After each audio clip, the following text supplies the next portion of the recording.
Hello to everyone who is watching us out there. Welcome to Logical-NDE, a space where we share accounts of people's near-death experiences that they share with us. If you're watching one of our videos for the first time, we'd want to let you know that we make content for those who are curious about the afterlife and want to learn more. For our devoted listeners, indeed it certainly appears to be the absolutely ideal hour in time to settle with a good cup of tea and keep on going to savor today's session as we continue discussing the near-death experience of Mr. Andrew, who was in Atlanta when he initially went through it. Let us discover claims Mr. Andrew makes through his narrative in his own words. It was the 26th of November when my wife, Alexa, came out of the bathroom screaming with joy. One look on her face and I knew what she was about to tell me. She was pregnant. We had been trying for a baby for a very long time, and this news instantly made us very happy. I knew Alexa was satisfied finally, for she had been longing for a child ever since we had gotten married. We made sure to get the daily checkups done, and did everything in our control to keep the baby safe and healthy. All the reports came out positive. It was an amazing experience, and Alexa, and I enjoyed every bit of being together at the time she was pregnant. When my wife was taken into the labour room on her due date, she asked me to make a prayer. I went inside with her, but it caught me off guard that my wife had asked me to make a prayer, even when she knew I was an atheist and did not believe in such things. I gave her a puzzled look, but there was something different in her eyes that day which I remember to this day. But it quickly got off my mind for the moment, as the next half an hour was drowned in my wife's screams, as she gave birth to an angel right there. We had a baby daughter that morning. I tried for a long time to process what had happened, and how that tiny human being had just come out of my wife, and if I would ever be able to process the happiness that I had felt in that moment. We named her Elizabeth, after my wife's late mother. Elizabeth soon occupied every aspect of our lives. She was the centre of our attention for all her 3 years of life. 2 months after her 3rd birthday, our daughter fell severely ill. Upon several tests, we found out that Elizabeth had developed a certain type of tumour in her brain. We tried everything we could, from moving to different states to taking every risk regarding our daughter's health. All our savings got used up during that time. Some of the doctors had told us that there were chances of recovery, but some others sucked us out of all hopes.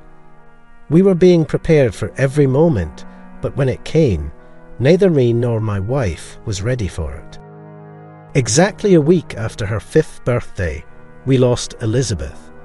It felt as if all of our world had come down during that time. Alexa and I hit our rock bottom. We had all our hopes attached to Elizabeth. Being an only child, she kept us strong. But the moment we lost her, our own home became a cage to all our expectations from our lives.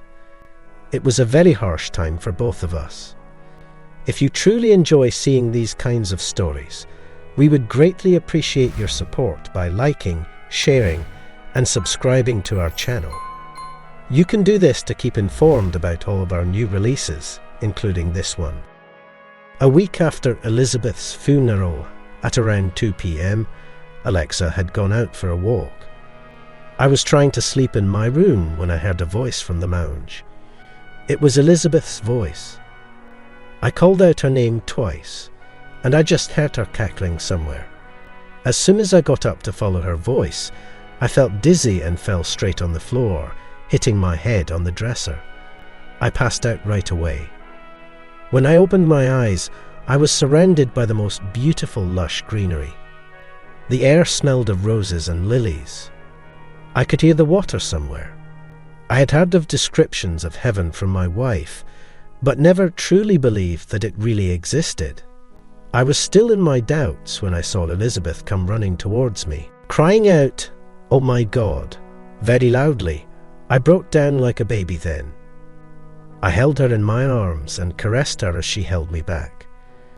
I told her that I loved her, and she kept staring in my eyes, smiling that angelic smile of hers that could melt anyone. The air that Elizabeth brought with her calmed my soul down. It felt as if the cold weather was soothing all the years of pain that had come from seeing my little daughter in an excruciating agony. It was my daughter with me in the heavens. She was all healed, with all her joy back on her face.